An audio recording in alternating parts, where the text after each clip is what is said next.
All right, guys, so it's 1 a.m. I am about 6.5 hours from Columbus, Ohio, and Origins is tomorrow. Let's hit the road.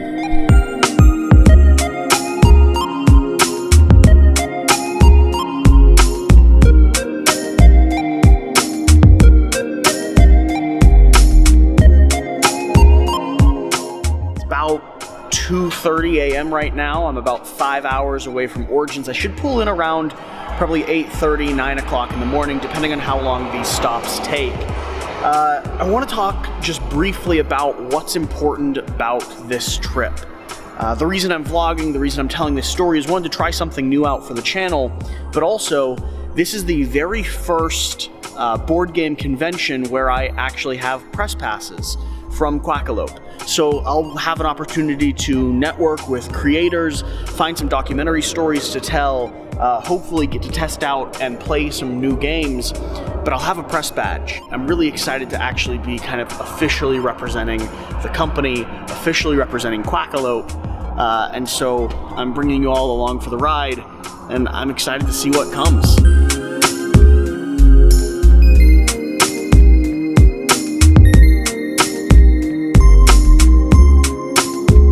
Guys, so we have officially made it to Origins. Today's Wednesday right in the morning. I drove most of the night, found a parking spot somewhere over there, and some people helped me locate the convention center. I now need to go pick up my badge and I guess start talking to people.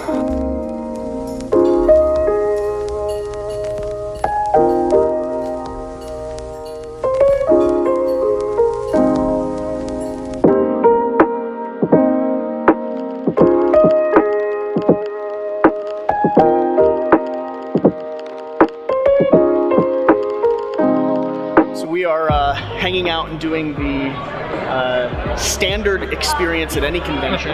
Yes. Which is waiting in line. Waiting in line. We have a actually fairly small event registration line that we have to wait in to get tickets to the board game room. Yes, so we can play board games.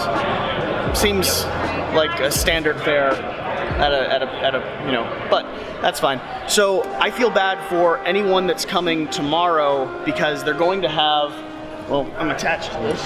Help? I am attached. Can you help? Am I good? Okay. Well, I'll include that. Go ahead and plug yourself a little bit as the donut. I got cycles. I'm Mark Maya from Board Game Coffee. We do board game stuff, and this is the Board Game Coffee crew. Chris and Brittany. Hi. Hey guys. Absolutely. I accosted them in the hall and convinced them to spend some time with me. And, you know, I think it's working out all right.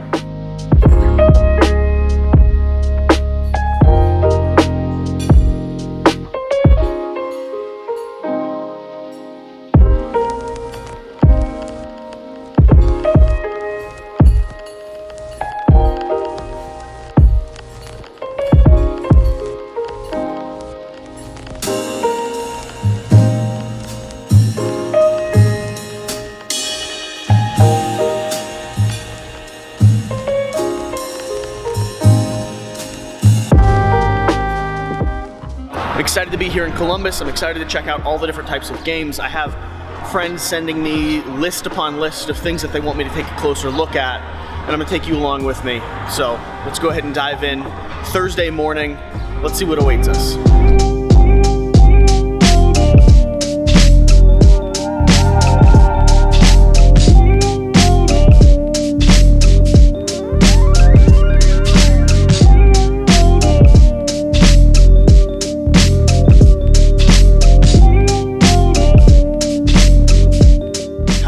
James Hudson, I got to meet Funkhauser, I got to meet the people from Sentient Cow Games who have Escape from Dulce, one of the games that I've unboxed on my channel. So I'm connecting with all the people that I've been emailing with for the past 6 months.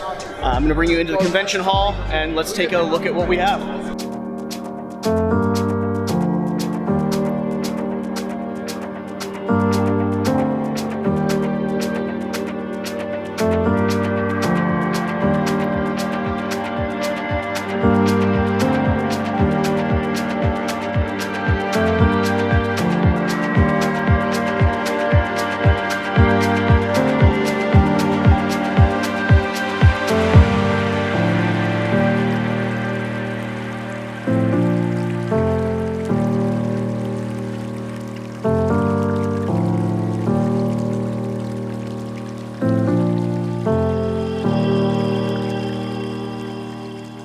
just had a nice sit-down meeting with Colossal Games that you can see behind me here. I got to check out Mezzo, Imaginarium, and Terrors of London. All of them were a lot of fun. I won the Terror of London game, which of course makes me like it a little bit more.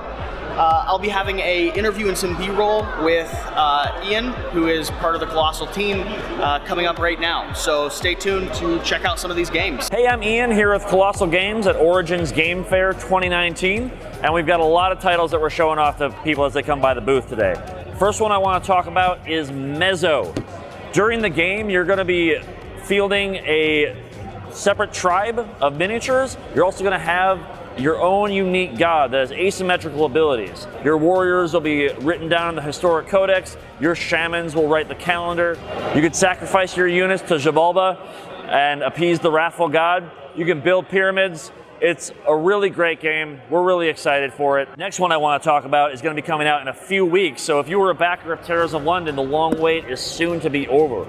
Terrors of London is a Victorian horror-themed competitive deck builder. In Terrors of London, you'll be playing as an overlord with your own unique stats and special ability that you can use every turn.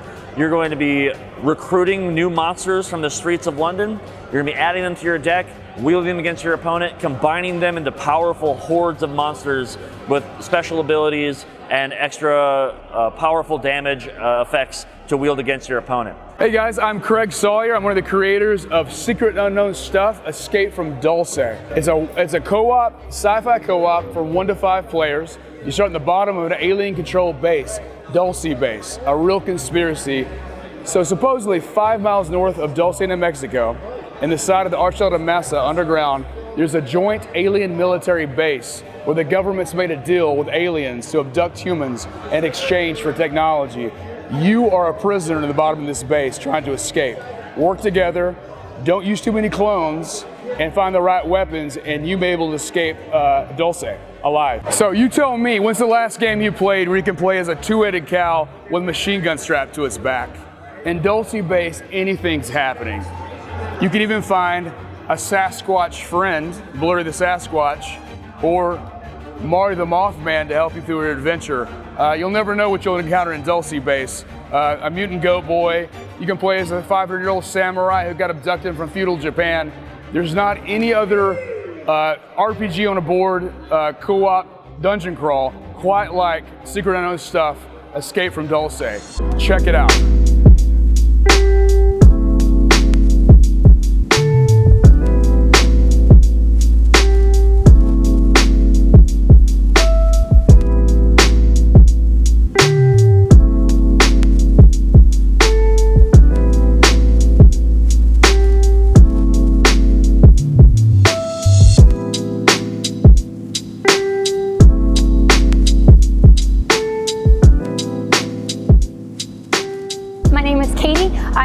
Crate Games, wife to Apollo Randall, designer of British vs. Pirates Volume 1 and 2. It's a gaming system that he has created in one world. It's a miniature ship combat game set in the golden age of piracy. You sail your ship through the Caribbean, sending your friends to the crushing depths. There's plays 2 to 6 players, around 60 to 90 minutes, and there's a couple ways you can win the game. 3 ways to win the game: collect marks of victory, being the richest pirate on the seas, sink a fort, or send all your friends to the crushing depths. There are 6 factions in total. You have the British and the Pirates, the French and the Buccaneers in Volume 2. You also have the South Sea Alliance and the Spanish Armada.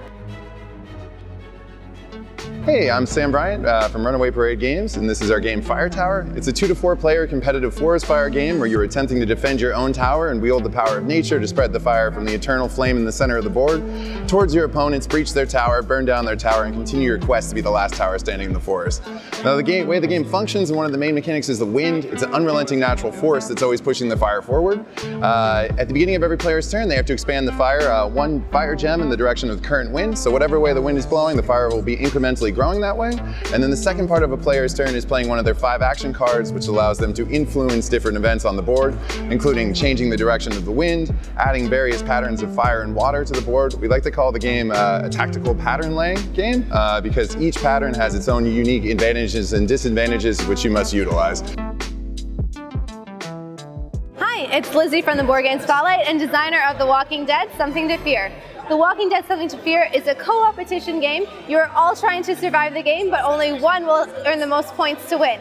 You have different villains that will come out and walkers. You're trying to collect sets of them to earn the most points while letting certain cards escape. They're going to deal you damage. You want to keep that damage under 20 so you survive. At the end of the game, if you're under 20 damage, you're going to add the points, and whoever has the most wins.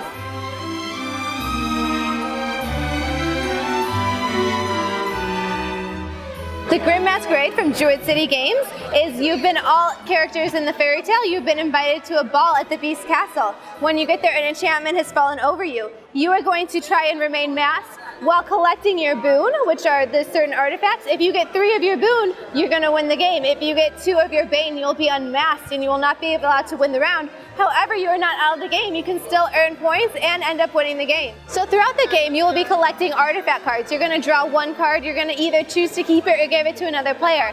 Once you have given that card, you're going to draw a second one, that whatever you didn't do the first game. So if you gave the first card to a player, you're going to keep the second card and vice versa.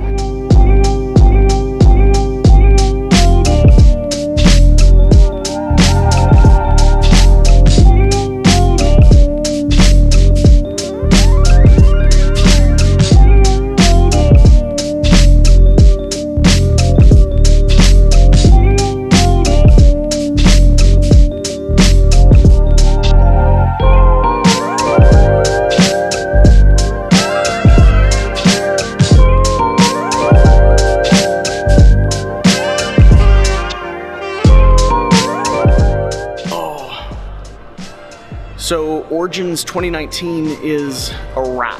I am walking back to the car to drive back to Washington, D.C. I should get in tonight at around 2 a.m. And everyone is breaking down their booths, closing up shop, and they're all going back home as well. It's been an incredible experience.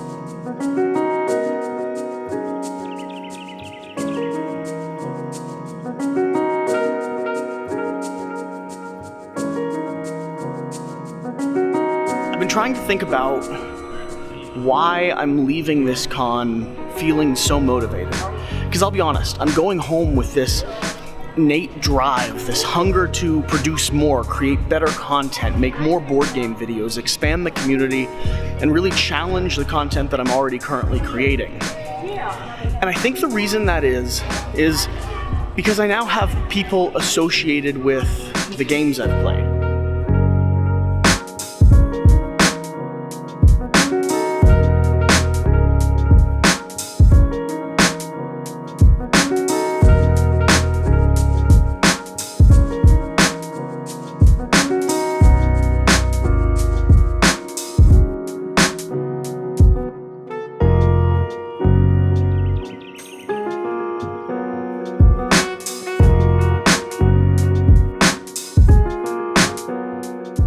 I'll be honest, a big part of this experience for me has just been the opportunity to meet and connect with so many incredible people.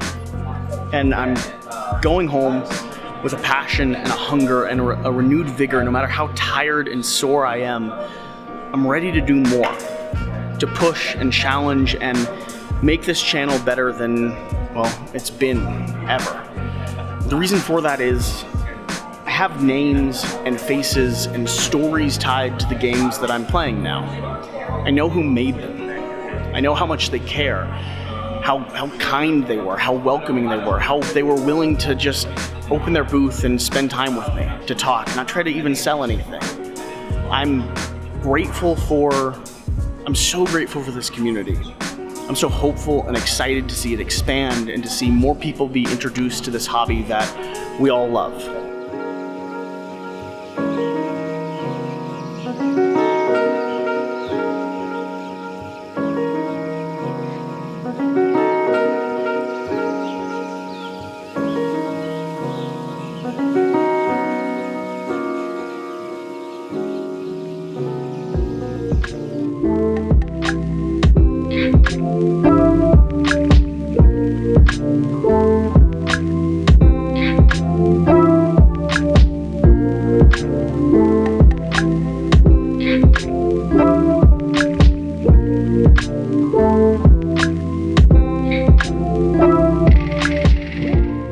So until next year, until Origins 2020 and Gen Con or PAX Unplugged, remember to do the important thing.